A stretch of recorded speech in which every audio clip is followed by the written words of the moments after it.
দ্বার প্রশস্ত, সেটাকে সংকুচিত করার কোনো প্রয়োজন নেই। যখন রাসূলুল্লাহ সাল্লাল্লাহু আলাইহি ওয়াসাল্লামের কাছে এক বেদুইন আসলো, আসার পর রাসূলুল্লাহ সাল্লাল্লাহু আলাইহি ওয়াসাল্লামের আখলাক ব্যবহার খুব ভালো দেখলো, আর সাহাবায়ে কেরামদের সাথে রাসূলুল্লাহ সাল্লাল্লাহু আলাইহি ওয়াসাল্লামের ব্যবহারের তফাৎ দেখলো। যদিও সাহাবায়ে কেরামদের আখলাক ব্যবহারে কোনো ত্রুটি ছিল না, কিন্তু ভালোর চাইতে অতি ভালো। ওয়া ইন্নাকা লাআলা খুলুকিন আযীম। এই পার্থক্য যখন সে অনুভব করলো, সে প্রভাবিত হলো রাসূলুল্লাহ সাল্লাল্লাহু আলাইহি ওয়াসাল্লামের মহৎ চরিত্র থেকে। আর তারপরে নামাজটা পড়ে তার সংকীর্ণ চিন্তা চেতনা নিয়ে সে বলল, আল্লাহুম্মা আরহামনি ওয়া মুহাম্মাদান ওয়ালা তারহাম মা'না আহাদা। আল্লাহ আমার উপর রহম করো আর মুহাম্মদ সাল্লাল্লাহু আলাইহি ওয়াসাল্লামের রহম করো, আর এই যে সব রয়েছে না এদের কার ওপর রহম করিও না তুমি। বুঝতে পারছেন না? হ্যাঁ, এটা হচ্ছে সংকীর্ণতা। এই সংকীর্ণতা কিন্তু আমাদের সমাজে আছে, আমাদের পরিবারে আছে, ঘরে ঘরে ঢুকে আছে, মগজে মগজে ঢুকে আছে। সামান্য কিছু ভুল বোঝাবুঝি হইলেই, আমাদের সামাজিক অবস্থার কথা বলছি, যেখানে আপনারা বসবাস করছেন, পারিবারিক অবস্থার কথা বলছি, ভাই বোনদের সাথে সম্পর্কের কথা বলছি, আত্মীয় স্বজনদের সাথে সম্পর্কের কথা বলছি, পাড়া প্রতিবেশীর সাথে সম্পর্কের কথা বলছি। একেবারে সংকীর্ণ চিন্তা চেতনা, সামান্য কিছুতে তিলকে তাল করে শত্রুতা আর মতো পরিবেশ তৈরি করে ফেলে। তো এমনটা কিন্তু একটা জাহেলের কাজ, একটা অজ্ঞ মানুষের কাজ, একটা আমলদার ভালো মানুষের কাজ নয়। লাকাদ তাহাজ্জারতা ওয়াসিআন, রাসূল বললেন যে তুমি আল্লাহর প্রশস্ত রহমতকে তুমি সংকুচিত করে ফেললে, সংকীর্ণ করে ফেললে। আল্লাহ যদি সারা দুনিয়াকে রহমত দিয়ে উদ্ধার করে দেন, তাহলে আল্লাহর কিছু কমে যাবে? কিন্তু তুমি দোয়াতে বলে, আল্লাহুম্মা আরহামনি ওয়া মুহাম্মাদান ওয়ালা তারহাম মা'না আহাদা। আল্লাহ আমি আর মুহাম্মদ সাল্লাল্লাহু আলাইহি ওয়াসাল্লাম, আর কাউকে দিও না তুমি। এটা কেন করলে তুমি? তা আমি এই হাদিসটি দিয়ে যেমন একটি মেসেজ দিতে চাইলাম যে আমাদের যাতে করে মনে উদারতা আসে, যে আমরা সবাইকে নিয়ে চলব, এবং মানুষ মাত্রে সবার ভুল আছে, শুধু আপনাদের না, আলেম ওলামাদেরও ভুল ত্রুটি আছে, কিন্তু কারো ভুলকে বড় করব না, এবং ভুলের ঊর্ধ্বে কাউকে মনে করব না, আর ভুল হলে তার সম্পর্কে নেগেটিভ ধারণা রাখবো না, ইতিবাচক হব। যে কোনো বাহ্যিক দৃষ্টিতে কোনো ভুলের ভালো ব্যাখ্যা হতে পারে, যেটা ভুল আপনার মনে হচ্ছে তার ভালো ব্যাখ্যা হতে পারে, সে ভালো ব্যাখ্যা নেওয়ার চেষ্টা করব, সুধারণা রাখার চেষ্টা করব। এবং তার সাথে যে কথাটি প্রসঙ্গে বললাম সেটা হচ্ছে যে এসব যে দ্বীনি কাজের জন্য উদ্যোগ, এতে আল্লাহ যেন সবার মাগফিরাত করেন, সবাইকে যেন উত্তম প্রতিদান দান করেন, প্রতিটি মোমেন মোমেনাতকে, বিশেষ করে এলাকাবাসীকে, বিশেষ করে দমোহনাবাসীকে, আল্লাহ রাব্বুল আলামিন। আর যারাই এখানে সৎ পরামর্শ দিয়ে এবং যে কোনো রকমের সহযোগিতা করে, সময় দিয়ে, শ্রম দিয়ে, পরামর্শ দিয়ে, যে কোনোভাবে সহযোগিতা করবে, বরং পাশে বসে সহযোগিতা করবে, একটা কথা বলে উৎসাহিত করে সহযোগিতা করবে। যারা এখানে থাকবেন, হয়তো আমরা এখানে থাকবো না, বিশেষ করে আমি তো আপনারা জানেনই বাইরের মানুষ, যদিও এখানকার মানুষ কিন্তু বাইরেও, তো তার মধ্যে মাঝে মধ্যে হয়তো আসবো। আর আসলে ইনশাআল্লাহ তাআলা এখানে যেহেতু আমার বাড়ির পাশে, এতে তো অবশ্যই আমাকে সময় দিতে হবে, কিন্তু আপনাদের দায়িত্ব এলাকার মানুষের রয়েছে যে এখান থেকে মানুষ উপকৃত হোক, মুসলিম ভাই বোনরা উপকৃত হোক, আর প্রতিবেশী যারা অমুসলিম রয়েছে তাদেরকেও যদি এখান থেকে আমরা উপকার করতে পারি, তাদেরও কিছু কাজে আসতে পারি, তাহলে সেটা অবশ্যই একজন মুমিন মানুষ হবে। হ্যাঁ, বরফের মতো, আগুনের মতো না। আগুন কোথাও থাকলে আশপাশকে জ্বালিয়ে দেয়, অশান্তি সৃষ্টি করে, ভীত সন্ত্রস্ত করে। আর বরফ যদি কোথাও থাকে, আর গরমের সময়, প্রচণ্ড গরমের সময় যদি থাকে, তো আশপাশকে ঠান্ডা করে দেয়। একজন মুমিন মুসলিম, আপনি আমি প্রত্যেকে আমরা আলহামদুলিল্লাহ, আলহামদুলিল্লাহ জাআলানা মুসলিমিন, যে আল্লাহ আমাদেরকে মুমিন মুসলিম হওয়ার তৌফিক দান করেছেন, আল্লাহ পরকালে বিশ্বাসী হওয়ার তৌফিক দান করেছেন, আল্লাহ জন্মসূত্রে আমাদেরকে আল্লাহর মনোনীত দ্বীন দান করেছেন। এর চাইতে বড় নিয়ামত কিছু হইতে পারে না। এর মাধ্যমে আমরা শান্তি সর্বস্তরে প্রতিষ্ঠিত রাখার চেষ্টা করব। শান্তিকে অব্যাহত রাখার চেষ্টা করব। শান্তিকে কোথাও বিঘ্নিত হইতে দেব না, অশান্তিতে রূপান্তরিত হইতে দেব না, এবং আমরা শান্তির বার্তা নিয়ে আসবো। এটি হচ্ছে ইসলাম, আর এটি হচ্ছে আসসালাম। আল্লাহর নাম হচ্ছে আসসালাম।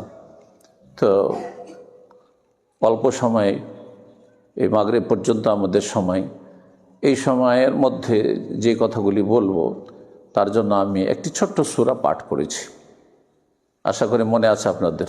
সূরা আল আসর। সূরা আসরে কোরআনে কারীমের যতগুলি বিষয়বস্তু রয়েছে, বরং কোরআনে কারীম যে উদ্দেশ্যে, যে বিষয় নিয়ে নাজিল করা হয়েছে, সবগুলো বিষয় সূরা আসরে রয়েছে, সবগুলো বিষয় রয়েছে। এই জন্য ইমাম শাফি রাহিমাহুল্লাহর উক্তি রয়েছে যে আল্লাহ রাব্বুল আলামিন যদি সূরা আসরই শুধু নাজিল করতেন আর গোটা কোরআন নাজিল নাও করতেন, তো বান্দার উপর আল্লাহর হুজ্জত কায়েমের জন্য যথেষ্ট ছিল।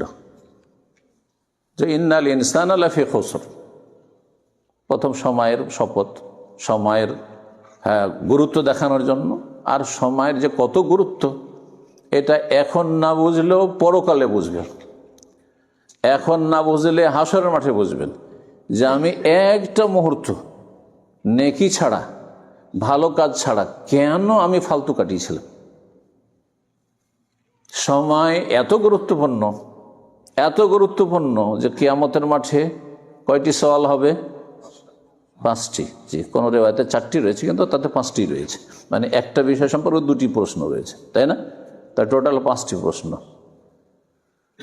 লান তাজুলা কাদামা আবদি ইয়াউমাল কিয়ামাত হাত্তা ইউসআলা আন খামস, 5টি। আন উমরিহি, বয়স সম্পর্কে, আয়ু সম্পর্কে।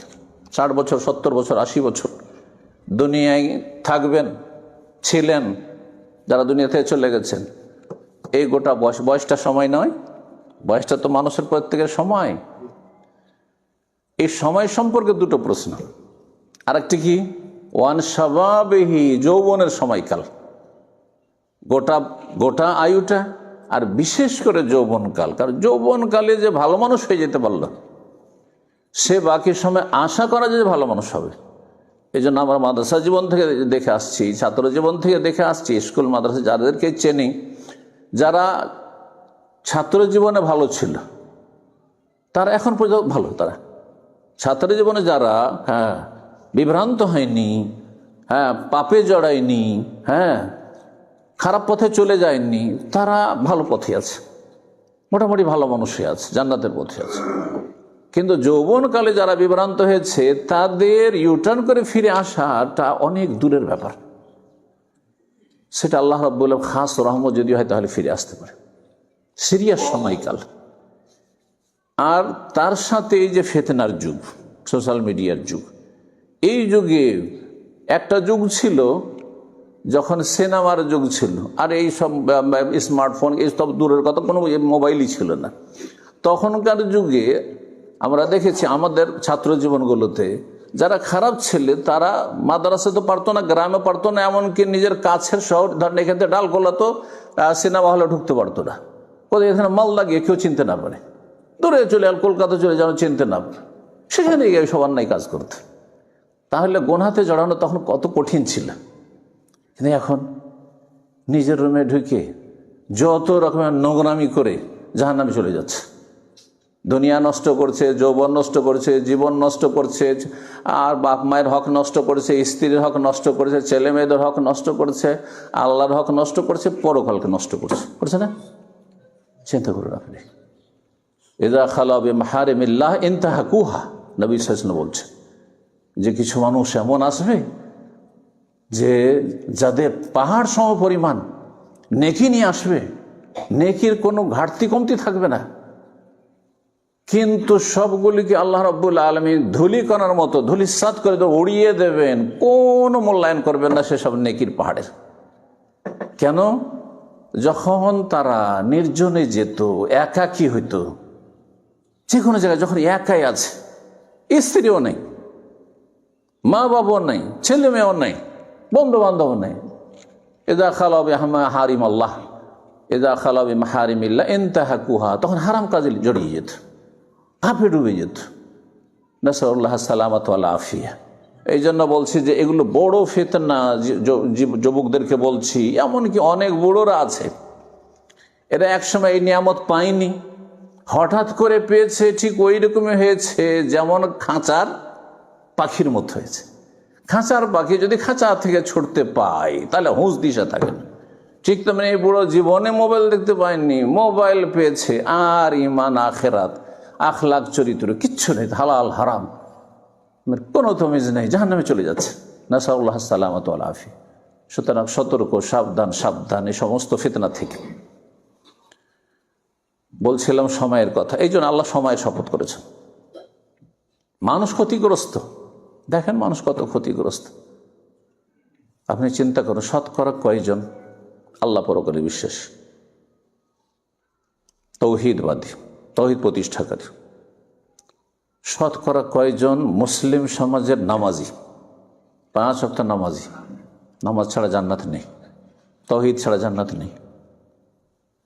বেনামাজির জন্য জান্নাত আল্লাহ তৈরি করেননি। ওয়াইদ্দাত লিল মুত্তাকিন বলেন যে শুধু মুসলিম জন্য।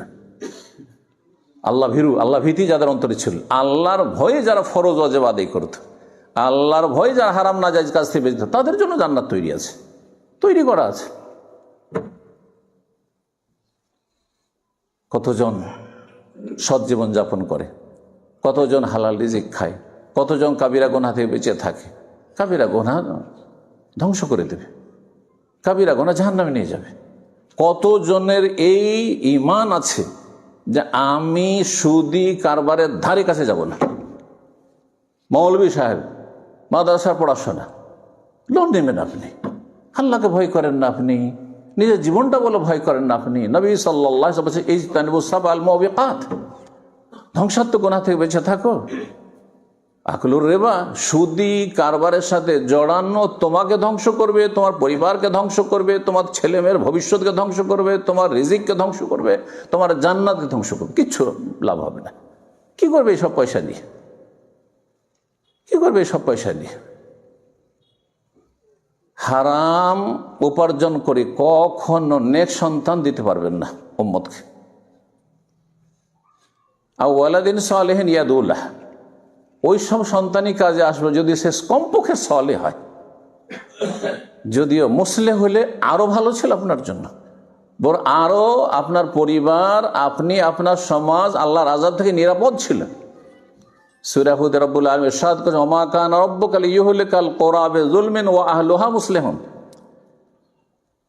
তোমার রব এমন নন লিইহলিকাল কুরা বিযুলমিন, যে কারো পাপের কারণে, পাপ থাকতে পারে সমাজে, ব্যক্তি জীবনে পাপ থাকতে পারে, কিন্তু পাপ যদি কিছু থাকে কিন্তু সীমিত আকারে থাকে, এ আয়াতের উদ্দেশ্য হচ্ছে লুকায়িত থাকে, গোপনে পাপ হচ্ছে।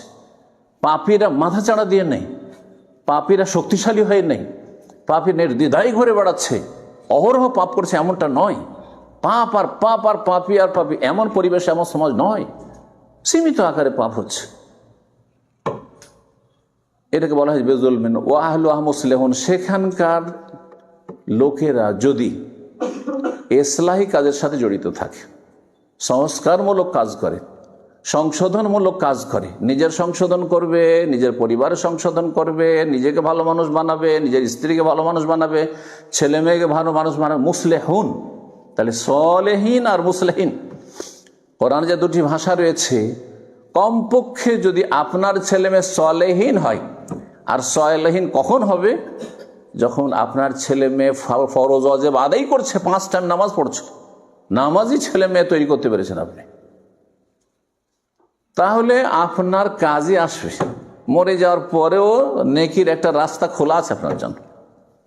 আর মুসলিহীন যদি তৈরি করতে পারেন তাহলেও তো নেকির শেষ নেই। আপনি দুনিয়া থেকে চলে যাবেন, কিন্তু আপনার নেকির রাস্তা খোলা আছে, আপনার কবরের জীবনে নেকি পৌঁছিতে আছে, মর্যাদা উঁচা হইতেই আছে জান্নাত, এবং দুনিয়ায় আল্লাহর আযাব থেকে বেঁচে থাকবেন। আপনি শুধু একা বেঁচে থাকবেন, আপনি বেঁচে থাকবেন, আপনার পরিবার আল্লাহর আযাব থেকে, আল্লাহর মার থেকে বেঁচে থাকবে, আপনার সমাজ, আপনার দেশ, আপনার দেশের মানুষ আযাব থেকে মুক্ত থাকবে।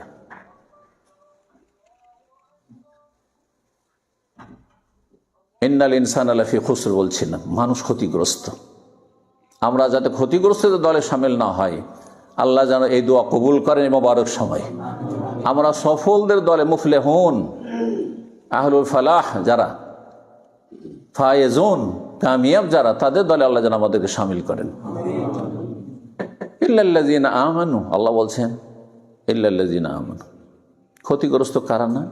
এক, ওয়া আমিলুস সালিহাত ওয়া তাওয়াসাউ বিল হক ওয়া তাওয়াসাউ বিস সাবর। চারটি গুণ যদি থাকে তাহলে ওই রকম মানুষরা ক্ষতিগ্রস্ত না।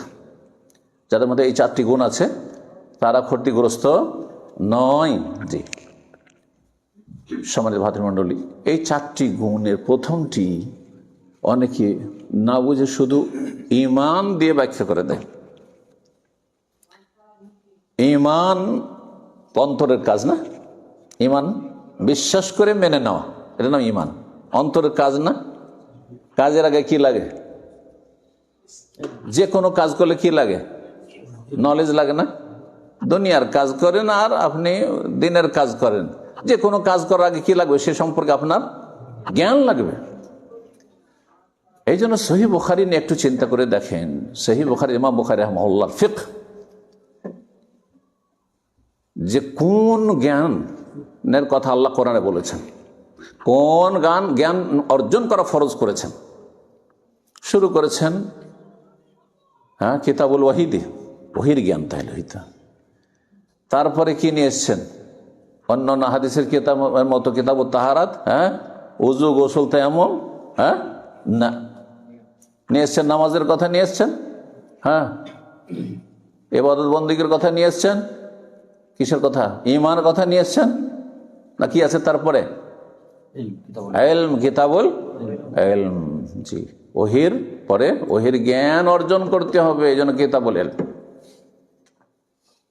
এবং তিনি বলেছেন বাবুল ইলমি কাবুলুল কওলি ওয়াল আমাল, যে অধ্যায় বলছেন যে এই অধ্যায় হচ্ছে যে ইলম অর্জন করতে হবে, জ্ঞান হাসিল করতে হবে কথা বলার আগে আর কাজ করার আগে।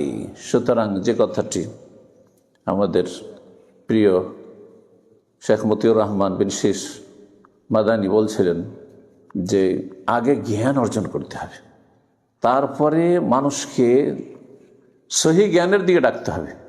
জান্নাতের রাস্তা সম্পর্কে আপনার সম্যক জানা নেই, জান্নাতের রাস্তার নামে ভুলভাল কথা বলে দিয়েছেন আকীদার ক্ষেত্রেই, ও মানহাজের ক্ষেত্রেই, অথবা ফতুয়ার ক্ষেত্রেই। এটা হাদিসের তর্জমা করে বলেন আমি তো এই তো হাদিসের তর্জমা করেছি, কোন দোষ হলো? এটার নাম ফতুয়া না, এটার নাম জ্ঞান নাই। ও সম্পর্কে আপনার সম্যক জ্ঞান থাকতে হবে। আর তারপরে তখন আপনাকে চূড়ান্ত ফয়সালা একা দিলে হবে না, স্বাধীন হয়ে দেখতে হবে যে আমার আগে যে আমার চাইতে বড় বড়রা ছিলেন সালাফদের যুগ থেকে, স্বর্ণ যুগ থেকে, তারা কিভাবে এই আয়াতটি বুঝেছেন, এই হাদিসটা বুঝেছেন, তাদের বুঝটাকে সামনে রেখে বুঝতে হবে। স্বাধীনভাবে যারাই বুঝতে গেছে কোরআন হাদিস, তারাই বিভ্রান্ত হয়েছে। খারিজি জঙ্গিরা কোরআন হাদিসের কথাই বলে কিন্তু তারা জঙ্গি। মুরজিয়ারাও কোরআন হাদিসের কথাই বলে কিন্তু মুরজিয়া পথভ্রষ্ট। সুফিরাও কোরআন হাদিসের আয়াত পড়ে, গদিবাদীরাও কোরআন হাদিসের আয়াত পড়ে কিন্তু তারা বিভ্রান্ত, কারণ তারা স্বাধীনভাবে আয়াত নিয়ে নিজের মতো করে ব্যাখ্যা করে। আগে টার্গেট তৈরি করে না যে ওইখানে পৌঁছিতে হবে, আর সে অনুযায়ী তখন ব্যাখ্যা করে কোরআন হাদিস।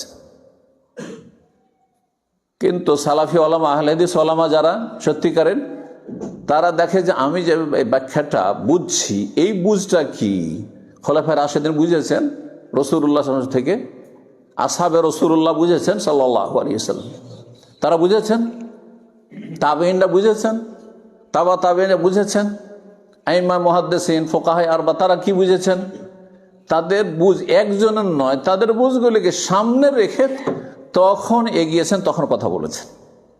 এরা হচ্ছে সালাফি, এরা হচ্ছে আহলুল হাদিস। এই জন্য ইল্লাল্লাযিনা আমানু মানে ইলম হাসিল করতে হবে। এটা মাদ্রাসাগুলি থেকে, এলাকায় মাদ্রাসা রয়েছে, যে মাদ্রাসাগুলি থেকে যে ছাত্রগুলি তৈরি হচ্ছে, এটা হচ্ছে ক্ষেত্র যেখান থেকে এই কাজটি করে আসতে হবে, ইলম শিখে আসতে হবে। ইলম তো শিখলেন সেখানে, ও আমিলুস সালিহাত এবং নেক আমলের প্রশিক্ষণ, তরবিয়ত ওখান থেকে নিয়ে আসতে হবে। অনেকের এলেম আছে কিন্তু আমল এলেমের সাথ দেয় না। সবই জানে যে বেনামাজি কাফের, হাদিস জানে না, নামাজ পড়েন না, ফজরে উঠতেই পারে না বলছে, আশ্চর্য, মাদ্রাসা পড়ুয়া। হ্যাঁ, আস্তাগফিরুল্লাহ বলে। তা আপনার এলিম দিয়ে কি কাজ হবে তাহলে? আপনার রাত 2-3টার সময় যদি ফ্লাইট থাকে, বাস থাকে, হ্যাঁ ট্রেন থাকে, তাও ধরবেন আপনি।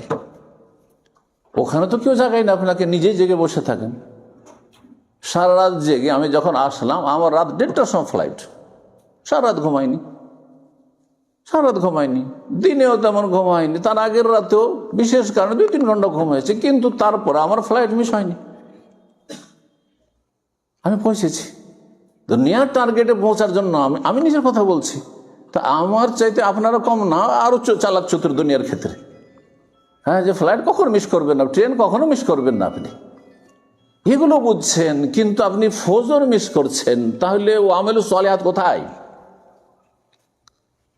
এই আমলের ট্রেনিংটা মাদ্রাসা থেকে শিখে আসতে হবে, এটা আসল জায়গা। যদি সেখানে শিখার সুযোগ না থাকে, বয়স হয়ে গেছে, তাহলে আপনাকে ভালো পরিবেশে, যেখানে ভালো মানুষরা বসে, তাদের সাথে বসে শিখতে হবে।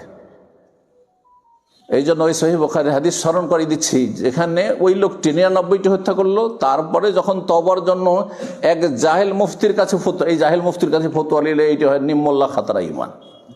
জাহেল মুফতির কাছে যখন ফতোয়া নিতে গেল, তখন সে বলছে, তুমি এত বড় অপরাধী, 99টা খুন করার পর আবার তওবা, তোমার জন্য জান্নাত? না না না, তোমার তওবা নেই। তওবা নেই? আচ্ছা ঠিক আছে, তাহলে 100টা পুরা করিয়ে দিই, সেঞ্চুরি করিয়ে ফেলে দিল, সেঞ্চুরি পুরা করে। আস্তাগফিরুল্লাহ। তারপর সে তাকে কেউ বলল আব্দুল্লাহ আলা আলেম, একজন আলেম ছিল, হ্যাঁ ওই যুগের, আগের উম্মতে, যাও ওর কাছে যাও, হতে পারে তোমার জন্য রাস্তা খুলতে পারে। ওকে গিয়ে যেমন জিজ্ঞাসা, আলেমের কাছে এলমের মতো কথা রয়েছে, ফিকহ রয়েছে, দিনের জ্ঞান রয়েছে। সে বললো, মাইয়া হলো বাইনা কবাইনা তওবা, তোমার মাঝে আর তওবার মাঝে কি অন্তরায় হতে পারে, কে বাধা দিতে পারে? আল্লাহ যে কাউকে মাফ করতে হয়, ইন্নাল্লাহ ইয়াগফিরুয যুনুবা, সমস্ত গুনাহ মাফ করে। আল্লাহর কাছে গুনাহ হয়ে গেছে, আর তো উপায় নেই, আর জেনে শুনে গুনাহ করবো না, কিন্তু গুনাহ হয়ে যাওয়ার পরে সমাধান হচ্ছে ইউটার্ন। রাস্তা ভুল হয়ে গেছে, যাব মালদা, চলে গেছি এইদিকে রাসাখোয়ার দিকে, তাহলে আমার জানার সাথে সাথে কেউ বেকুব নেই দুনিয়ায় যে আরো 10 কিলোমিটার চলেই যায়, যাবেন সাথে সাথে ফিরবেন, আপনি সাথে সাথে ফিরবেন। ভুল হয়ে গেছে, সাথে সাথে বুঝতে পারছেন, সাথে সাথে ফিরেন আপনি। ইন্নাল্লাহ ইয়াগফিরুয যুনুবা, সব গুনাহ আল্লাহ মাফ করবে, সমস্ত কিছু আল্লাহ মাফ করবে। ইন্নাল্লাহ গফুরুর রহিম এই ক্ষেত্রে।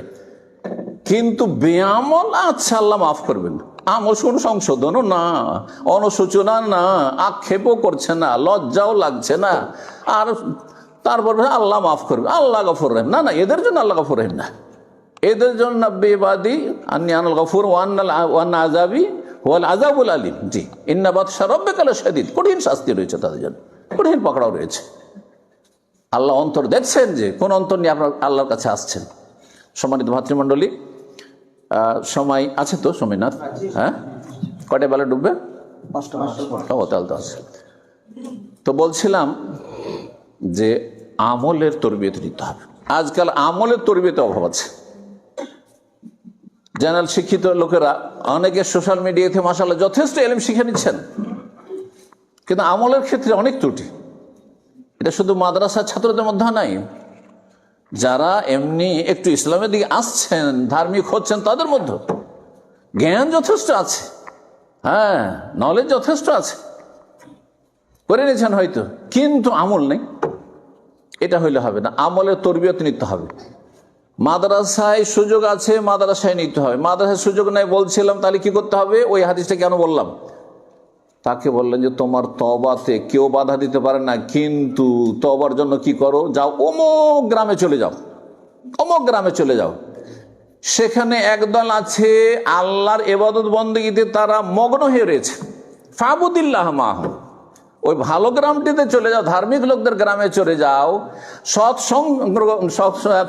সংসর্গ গ্রহণ করো এবং তাদের সাথে হয়ে আল্লাহর ইবাদত বন্দেগীতে মশগুল হয়ে যাও। তাহলে যেসব ভাইয়েরা স্কুল কলেজ ইউনিভার্সিটিতে পড়ছেন বা পড়েছেন বা পড়ার যুগ শেষ হয়ে গেছে, তাদেরকে বলবো ভালো লোকের সাথে উঠা বসা করেন।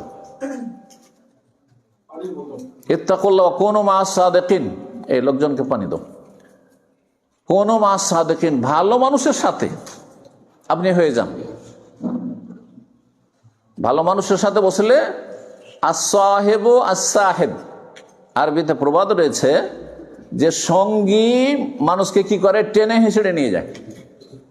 সঙ্গী মানুষকে টেনে হিঁচড়ে নিয়ে যায়। বাংলা কি বলে, সঙ্গ দোষে লোহা ভাসে। আপনি ভালো মানুষের সাথে বসবেন তো ভালো হয়ে যাবেন।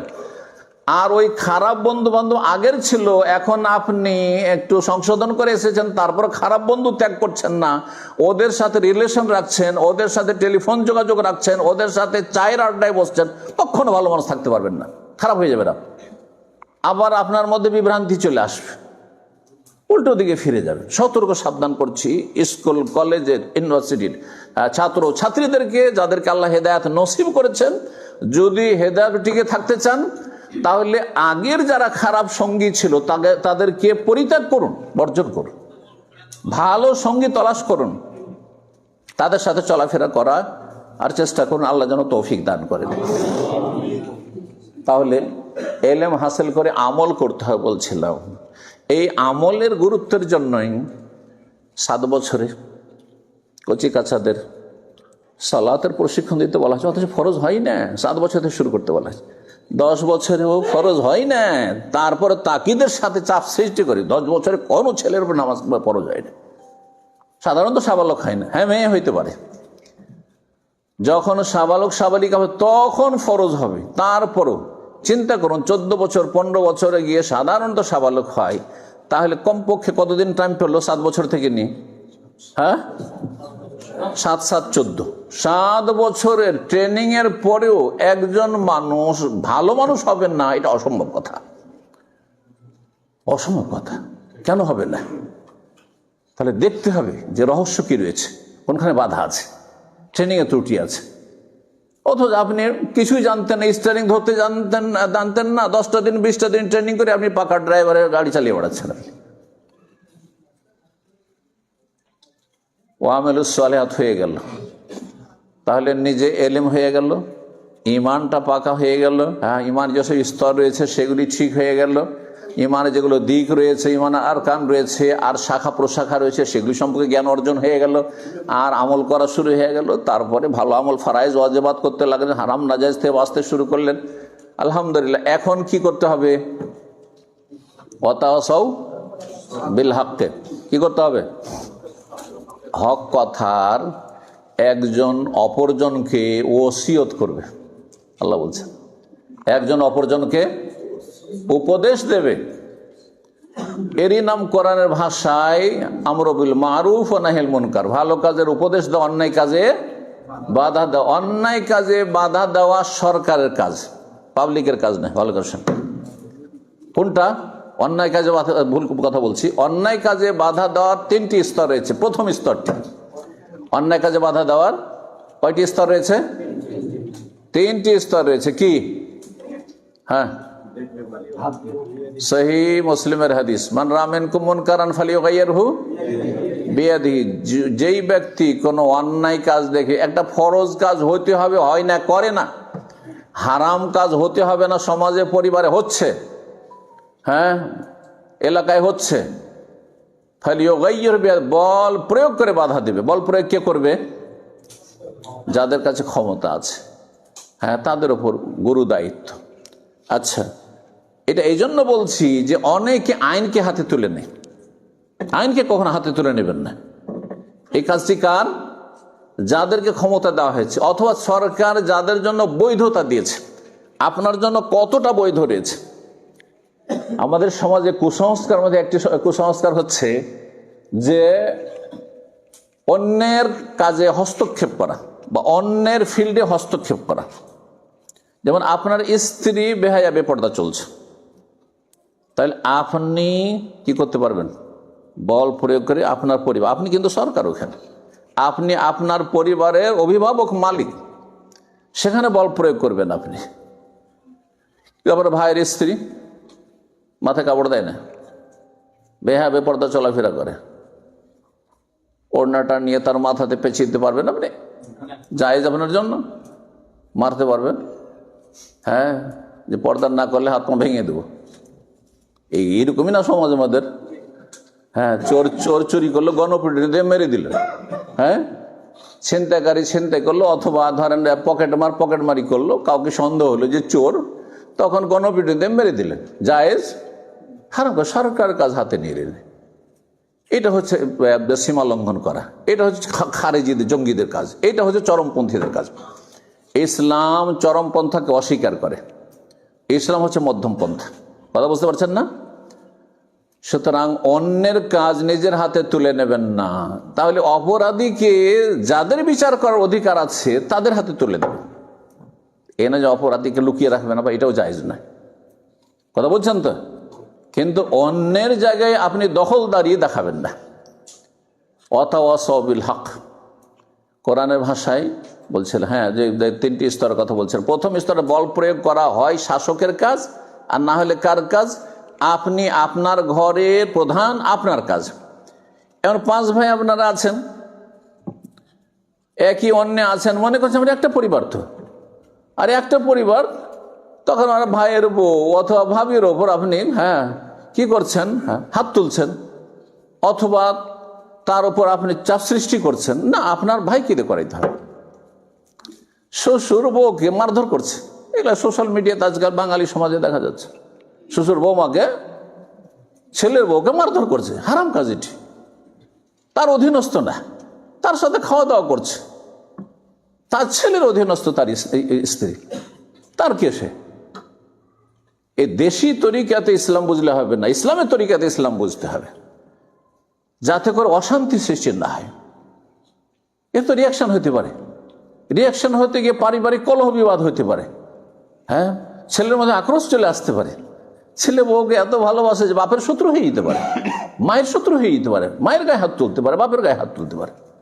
ক্ষয়ক্ষতির দিকগুলি রয়েছে। যে কথাগুলি বলছিলাম, এই কথাটি বোঝানোর জন্য ওয়াতাওয়াসাউ বিল হকের ক্ষেত্রে যে বল প্রয়োগ করার বিষয়টি, শেষই যার হাতে আল্লাহ ক্ষমতা দিয়েছেন বা যাকে বৈধতা দিয়েছেন তার জন্য, এক কথা সংক্ষেপে। তারপরে দ্বিতীয় স্তর কথার দ্বারা। এই কথার দ্বারা ভালো মানুষ বানাইতে হবে, খারাপ মানুষের সংখ্যা কমাইতে হবে, চোরের সংখ্যা কমাইতে হবে, অসৎ লোকের সংখ্যা কমাইতে হবে, বেঈমানদের সংখ্যা কমাইতে হবে, বেনামাজির সংখ্যা কমাইতে হবে, যারা মদখোর তাদের সংখ্যা কমাইতে হবে, গাঁজাখোরদের সংখ্যা কমাইতে হবে, জুয়ারিদের সংখ্যা কমাইতে হবে। এক কথায় সামাজিক বা বিভিন্ন রকমের যেসব অপরাধ রয়েছে, বিভিন্ন অপরাধে যারা জড়িত তাদের সংখ্যাকে কমাতে হবে, ভালো মানুষের সংখ্যা বাড়াইতে হবে। এটি ইসলামের মূলনীতি। এটি দ্বিতীয় যে স্তর, সেটা হচ্ছে ফাবেলিসানিহি, কথার দ্বারা। বিভিন্ন রকমের দিনী দর্শের মাধ্যমে, দিনী আলোচনার মাধ্যমে, দিনী মাহফিল আওয়াজের মাধ্যমে, অথবা লিখনির মাধ্যমে, বিভিন্ন গ্রুপে ইসলামের কথা, ইসলামের উত্তম আদর্শের কথা প্রচার প্রসারের মাধ্যমে, বিভিন্ন যতগুলি মাধ্যম রয়েছে বৈধ মাধ্যম, সেসব মাধ্যম দিয়ে। তো এই উদ্দেশ্যে আমাদেরকে কাজ করে যেতে হবে ওয়াতাওয়াসাউ বিল হকের ক্ষেত্রে। এটা যেখানে সম্ভব নয়, এমন মানুষ জালেম যে যাকে বলাও যাবে না, ভালো ভাষাতে বলা যাবে না, বললে সেখানে বড় ধরনের ক্ষয়ক্ষতি হতে পারে, অশান্তি সৃষ্টি হতে পারে, তখন ফাবে কালবেহি, অন্তর থেকে ঘৃণা করে প্রতিবাদ করতে হবে। অন্তর থেকে পাপকেও ঘৃণা করতে হবে, পাপীকেও ঘৃণা করতে হবে।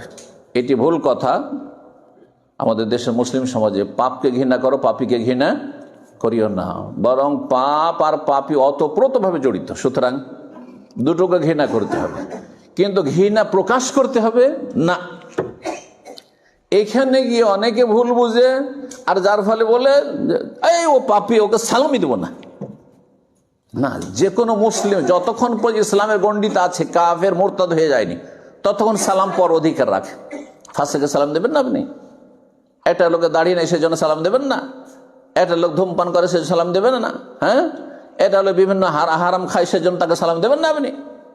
না, মোটেই না, ভুল কথা এটি, এগুলো চরমপন্থা। অন্তর থেকে ঘৃণা করা মানে ঘৃণা প্রকাশ করা নাই। যদি ঘৃণা প্রকাশ করে সংশোধন হয় তাহলে কখনো প্রকাশ করা যেতে পারে। অধিকাংশ ক্ষেত্রে ঘৃণা প্রকাশ করলে সংশোধন হয় না, আরো মানুষ বিদ্রোহী হয়ে যায়, বিদ্বেষী হয়ে যায়, আপনার কথা শুনতে চাইবে না, আমার কথা শুনতে চাইবে না।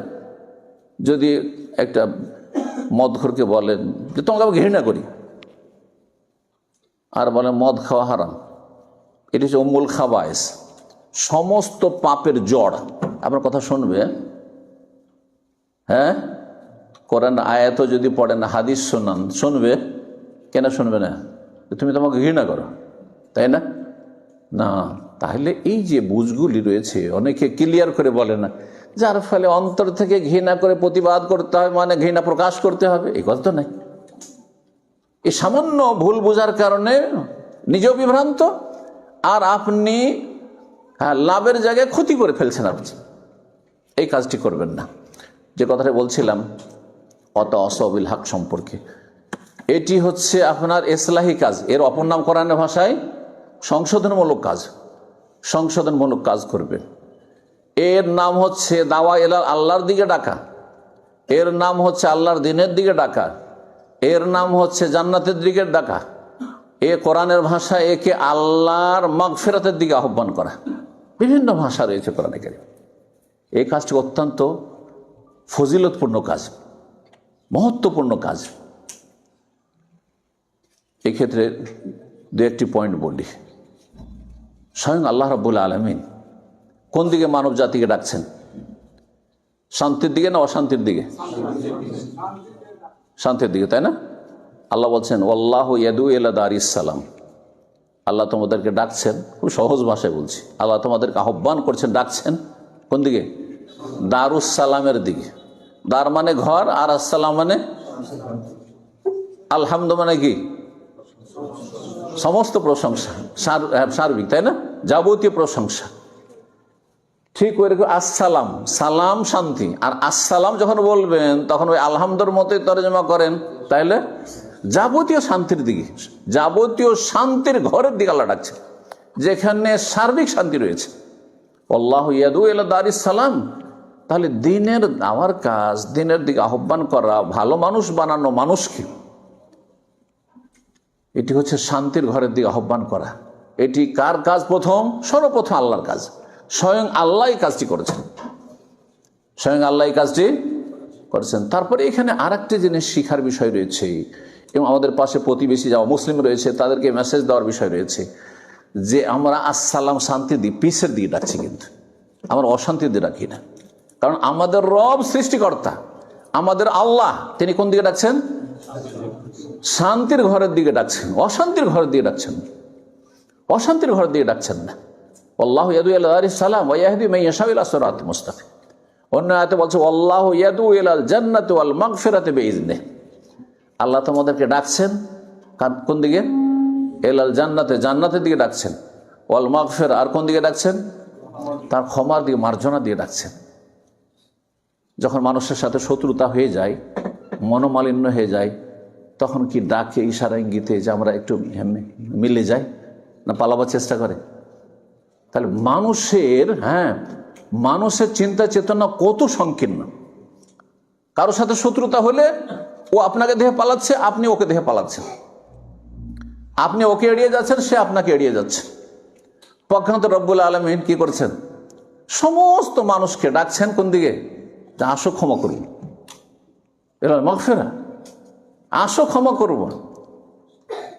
মুসলিমকে শুধু নয়, কোরআনে কারীমে সূরাতুল মায়েদায় রয়েছে খ্রিস্টানদের কথা আল্লাহ বলছেন, যারা বলছে এক আল্লাহ নয়, তিন আল্লাহ, তৃতীয়বাদ বিষয়, ইন্নাল্লাহা সালিসু সালাসা, তাদের কথা উল্লেখ করার পরে বলছেন আফালা ইয়াতুবুনা ইলাল্লাহি ওয়া ইয়াস্তাগফিরুনা।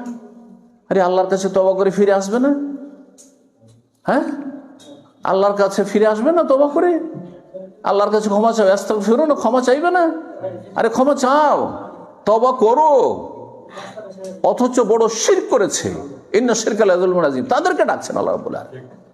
চিন্তা করুন, তাহলে আপনি যতই বড় অপরাধী হন না কেন, আপনি আল্লাহ পরকালে বিশ্বাসী, আল্লাহকে ভালোবাসেন, হ্যাঁ, রসুলকে ভালোবাসেন, ইমান ইসলামকে ভালোবাসেন, কোরআনকে ভালোবাসেন, আপনি মসজিদকে ভালোবাসেন, আপনি আল্লাহর ইবাদত বন্দেগী ভালোবাসেন, কিন্তু নসিব হয় না হতভাগা। আপনি তওবা করে ফিরে আসুন, আল্লাহর কাছে ক্ষমা চান, অতীতের সমস্ত গুণ আল্লাহ মাফ করবেন। আল্লাহ যেন সবাইকে তৌফিক দান করেন। এই মোবারক সময় এই দোয়াগুলি যেন আল্লাহ কবুল করেন। সম্মানিত ভাতৃমণ্ডলী, আল্লাহ স্বয়ং ডাকছেন। আর নবী রসুলদের পেশা কি ছিল? প্রত্যেকের একটা করে পেশা আছে, তাই না? কেউ চাকরিজীবী, চাকরিটা তার পেশা। হ্যাঁ, কেউ কৃষি কাজ করে, হ্যাঁ কৃষিকাজই তার পেশা। হ্যাঁ, কেউ ব্যবসায়ী, ওইটাই পেশা তার। কেউ হাতের কাজ করে, বিভিন্ন রকমের পেশা দুনিয়াতে রয়েছে। নবী রাসূলগণের পেশা কি ছিল? আল্লাহর দিকে ডাকা, দিনের দিকে আহ্বান করা।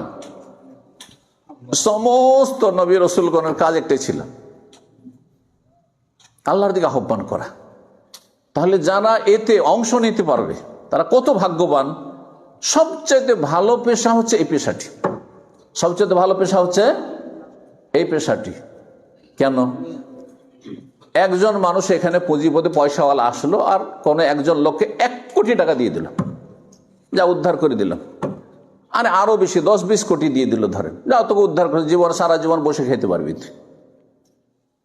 কিন্তু সেই ব্যক্তি পাপিষ্ট, যাকে এই কোটি কোটি টাকা দিয়ে উদ্ধার করে দিল, সারা জীবন তো খুব সুখে খেললো, শেষখানে মরলে কোথায় যাবে? জান্নাতে না জাহান্নামে? জাহান্নামে। পক্ষান্তরে একজন একটা টাকাও জীবনে দিতে পারলো না, কিন্তু জাহান্নামের রাস্তায় চলেই গেছে। অকুনতুম আলা শাফা হুফরাতি মিনান নার, জাহান্নামের কিনারে চলেই গিয়েছিলে, ফাআনকাযাকুম মিনহা, আল্লাহ তোমাদেরকে রক্ষা করলেন এই নবী রাসূলের মাধ্যমে, নবী রাসূলের ওয়ারিস উলামায়ে কেরামদের মাধ্যমে, দুআতদের মাধ্যমে, মুসলিহিনদের মাধ্যমে, সংস্কারকদের মাধ্যমে। তুমি কোথায় জাহান্নামের রাস্তায় চলে গেছিলে? সেখান থেকে তোমাকে ফিরিয়ে নিয়ে এসে জান্নাতের রাস্তা লাগিয়ে দিয়েছে। আপনি যদি পথের ফকিরও হন, পেটে ভাত নেই, শীত বস্ত্র নেই, বসবাসের মতো ভালো বাড়ি ঘর নেই, কিছুই নেই হয়তো, কিন্তু আপনার কাছে হেদায়েতের নিয়ামত আছে, ঈমান ইসলামের নিয়ামত আছে, মরলে কোথায় যাবেন? জাহান্নামে যাবেন নাকি? না জান্নাতে যাবেন? অবশ্যই জান্নাতে যাবেন, ঠিক না? তাহলে কত বড় ভালো পেশা, চিন্তা করেন কাজটি। এই পেশাতে সামান্য যদি অংশ রাখতে পারেন, সামান্য একটু বসে অংশ, যেখানে বসলেন এসে অনেক বড় কাজ করলেন। এবং এই পথে অবিচল থাকতে হবে, এটা নয় যে টেম্পোরারি। যারা আজকাল মুসলিমদের অবস্থা হচ্ছে, মৌসুমি ইবাদত বন্দেগী পছন্দ করে অন্যদের মতো, অন্যদের যেমন সিজনাল কিছু, হ্যাঁ আরাধনা উপাসনা আছে, হ্যাঁ কিছু আছে, ধর্মকর্ম আছে, ঠিক তেমনি অধিকাংশ মুসলিমরা তাই পছন্দ করে। এই জন্য রমজানে মুসল্লি হয়ে যায়, বাপ মা মরলে মুসল্লি হয়ে যায়, বালা মুসিবত আসলে মুসল্লি হয়ে যায়, মক্কা মদিনে গেলে একবারে খুব পরেশগার হয়ে যায়। হ্যাঁ, হজ উমরায় গিয়েছে, সে খুব মুসল্লি হয়ে গেছে, খুব ধার্মিক হয়ে গেছে, আবার এসে হারাম জীবন যাপন করছে। না, এটা হইলে হবে না। এই জন্য আল্লাহ বলছে ওয়াতাওয়াসাউ বিস-সবর, একে অপরকে সবরের জন্য, ধৈর্যের জন্য উপদেশ দেবে। কে বলতে পারে আপনাদের মধ্যে যে সবর কত প্রকার? এটা দিয়ে আলোচনা শেষ করে দেবো।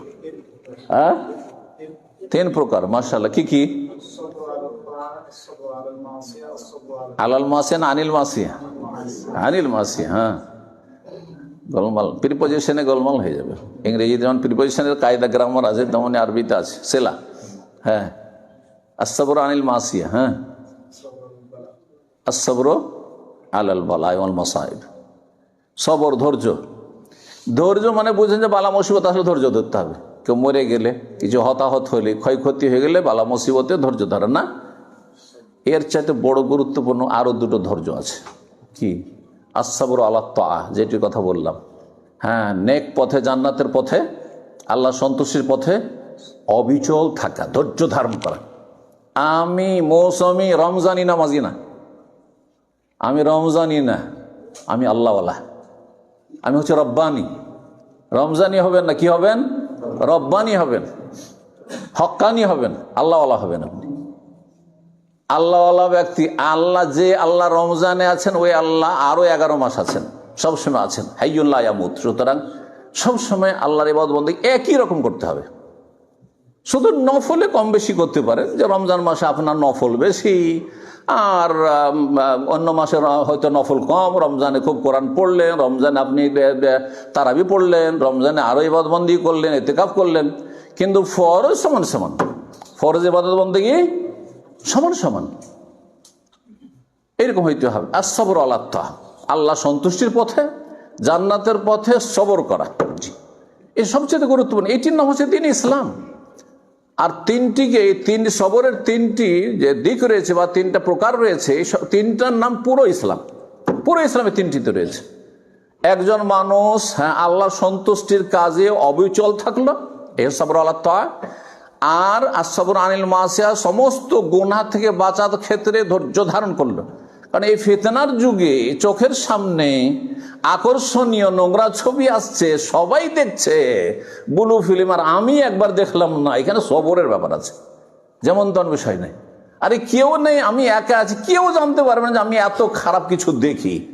সেখানে সবর করা, অথচ আপনার কাছে সব ফ্যাসিলিটি, আনলিমিটেড ইন্টারনেট আছে, আর স্মার্টফোন আছে, আর আপনি নির্জনে আছেন, আর সেখানে সবর করা, সবর আনিল মাসিয়া, গুনাহ থেকে বেঁচে থাকা, এটা যেমন তেমন বিষয় নাই, অত্যন্ত গুরুত্বপূর্ণ বিষয়। আর তারপর সবর আল বালা, বালা মুসিবত সবসময় থাকে না। আলহামদুলিল্লাহ সুখে আছেন আপনারা, তাই না? নাহলে এখানে আসতেই পারতেন না আপনি। বালা মুসিবত মাঝে মধ্যে কখনো আসে। আমরা বালা মুসিবত সামান্য যদি 2-4-5 দিনের জন্য আসে, তো মনে সারা জীবনের সমস্ত সুখ শান্তি ভুলে যাচ্ছেন। দুনিয়ার সামান্য অশান্তিতে যদি সারা জীবনের সুখ শান্তি আর সুখের সামগ্রী সব ভুলে যান, আর কখনো শান্তি পেলাম না, হাই রে জীবনটা, হাই রে অশান্তি, বলছেন না? তাহলে যখন জাহান্নামে প্রথম ডুবানো হবে, তখন আর কিছু মনে থাকবে? হ্যাঁ, দুনিয়ার এত নিয়ামত মনে থাকবে? দুনিয়ার এত ভোগ বিলাসী জীবন থাকবে না? থাকবে না, কিছুই মনে থাকবে না। এই জন্য জাহান্নামে বলবে, আল্লাহ কোনোদিন সুখ শান্তি পাইনি, কোনোদিন সুখ শান্তি পাইনি। অথচ দুনিয়ার আনআম আহলিদ দুনিয়া, দুনিয়ার সবচেয়ে বড় বিলাসী মানুষ ছিল সে। জি, সুতরাং ইত্তাকুন নারা ওয়ালাউ বিশিক্কি তামরা, জাহান্নামের আযাব থেকে বাঁচার চেষ্টা করুন। আল্লাহ যেন আমাদের সকলকে তৌফিক দান করেন। যে কোর্সটি বললাম, ইলম হাসিল করুন। যেখানে আছেন সেখানে আপনি আপনার ক্ষেত্র ফিল্ড তলাশ করেন। মাদ্রাসা স্কুলে জীবনে আছেন না, বড় হয়ে গেছেন, ইলম হাসিল করুন। আর কি করুন? ঈমানকে মজবুত করুন। চোখের সামনে যেন জান্নাত জাহান্নাম দেখতে পাচ্ছেন। চোখের সামনে শুধু পয়সাই দেখছেন আপনি। চোখের সামনে মানুষের সুখের সামনে, এত পয়সাওয়ালা হয়ে গেল রে, এত ভালো ভালো গাড়ি আর বাড়ি নিয়ে তারা ঘুরছেন, আমি তো কিছু হইতে পারলাম না রে, এগুলো দেখলে হবে না। দেখতে হবে কোনটি? বিল গায়ব, চোখের আড়ালে শয়তান পর্দা ফেলে রেখেছে। হ্যাঁ, জান্নাতের সামনে, জাহান্নামের সামনে, আল্লাহর আযাবের সামনে, কবর আযাবের সামনে পর্দা ফেলে রেখেছে। এই পর্দাকে সরাইতে হবে, তারপরে দেখতে হবে যে এক্ষুনি চলে যেতে পারেন। আমার ঘনিষ্ঠ মানুষ, হিতাকাঙ্ক্ষী মানুষ, রিয়াদ শহরে গেলে কারো বাড়িতে থাকতাম না, তার বাসাতে থাকতাম। হঠাৎ করে আজকে রাত্রে 3টার সময় সে মেসেজ দিয়েছে যে আমার স্ত্রী মারা গেছে। ইন্না লিল্লাহি ওয়া ইন্না ইলাইহি রাজিউন। আল্লাহ রহম করেন। আমাদের দেশে আবার একটা ভুল আছে, এই ভুলটা সংশোধন করা জরুরি। আলেম ওলামারাও কারো মারার খবর পেলে মনে করে যে দোয়া হচ্ছে কি, ইন্না লিল্লাহি ওয়া ইন্না ইলাইহি রাজিউন। ব্যাস, এটা দোয়া? এটা দোয়া না মুসিবত পড়া, জিকির? আপনি মাইয়াতের জন্য কি দোয়া করলেন? কোন দোয়া করলেন? আচ্ছা, মাইয়াতের পরিবার যে সব সন্তুষ্ট, তাদের জন্য কি দোয়া করলেন? আরে আরবিতে জরুরি নয়, বাংলায় বলেন অন্তত, শুধু ইন্না লিল্লাহি। আমি দেখছি বেশ কিছু আলেমও আছে, হয়তো ওইরকম এলিমওয়ালা নয়, বা আসলে দেশাচার আমল করা। কারো খবর পেল একটা গ্রুপে, ইন্না লিল্লাহি ওয়া ইন্না ইলাইহি রাজিউন, আমরা সবার আল্লাহ, আর আল্লাহর কাছে ফিরে যেতে হবে। ভালোই কথা, এটা ইমানের কথা, আকীদার কথা। আপনি পড়লেন, আপনি জিকির, কিন্তু আপনি কি দোয়া করলেন মাইয়াতের জন্য? কি দোয়া করলেন মাইয়াতের পরিবারের জন্য? কথা বোঝা গেছে না? তাহলে ওখানে আপনার বলা উচিত ছিল, আল্লাহ মাইয়াতের উপর রহম করুন, তাই না? আল্লাহ তাকে জান্নাতবাসী করুন, জাহান্নামের কবর আযাব থেকে আল্লাহ রক্ষা করুন, এবং শোক সন্তপ্ত পরিবারকে বা আপনাদেরকে উত্তম ধৈর্য ধারণের তৌফিক দান করুন। আরে এতটি কথা তো বলবেন আপনি, কিছুই বলছেন না আপনি। এই যে ত্রুটিগুলো রয়েছে, এগুলো সংশোধনের প্রয়োজন রয়েছে। শুধু ইন্না লিল্লাহ পড়া দোয়া নয়, কথা বুঝতে পারছেন না? ওর সাথে দোয়া করতে হবে মাইয়াতের জন্য, মাইয়াতের পরিবারের জন্য। তো আমি ব্যস্ততার কারণে মেসেজ দেখিনি। আজকে জুমা পড়তে গিয়ে ওখানে চিন্তা করলাম যে একটু গাড়িতে ফিরে আসে, তো দেখি তো মেসেজ, সুবহানাল্লাহ, অথবা বের হওয়ার সময়, সুবহানাল্লাহ, আশ্চর্য খবর। অথচ 2-3 দিন পর পরই একটা করে মেসেজ দেয়, মাঝে মধ্যে কোনো কথা জিজ্ঞাসা থাকে, কোনো পরামর্শ থাকে।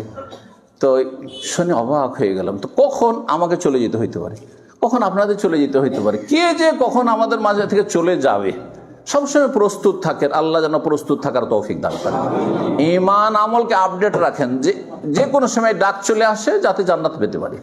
মানুষের হক মেরে খাবেন না।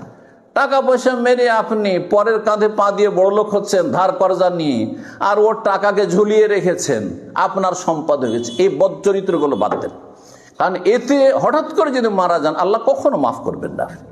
আপনার ছেলেমেয়েরা দেবে আপনি নিশ্চিত, আর নিশ্চিত হইলে এভাবে চলে যাওয়া কি আপনার জন্য কত ঝুঁকিপূর্ণ, কত ঝুঁকিপূর্ণ।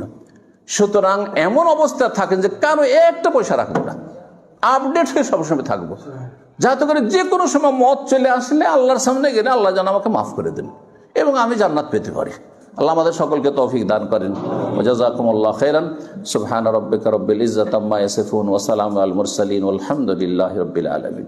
যেসব ভাইরা এসেছেন দূর দূরান্ত থেকে তাদের শুকরিয়া আদায় করি। জাযাকুমুল্লাহু খাইর। এবং দোয়া করি আল্লাহ আপনাদের কদমে কদমে যে নেকি দান করেন এবং আল্লাহ রাব্বুল আলামিন মধ্যম পন্থা অবলম্বনে তৌফিক দান করেন। না বাড়াবাড়ি, না ছাড়াছাড়ি, না গলু ইফরাত তাফরিদ। আর আল্লাহ রাব্বুল আলামিন যেন আমাদের সকল ফিতনা ফাসাদ থেকে, অশান্তি থেকে আল্লাহ যেন বাঁচিয়ে রাখেন। জালেমের জুলুম থেকে আল্লাহ রক্ষা করেন। রব্বানা লা তাজআলনা ফিতনাতাল লিল কওমিজ জালিমিন।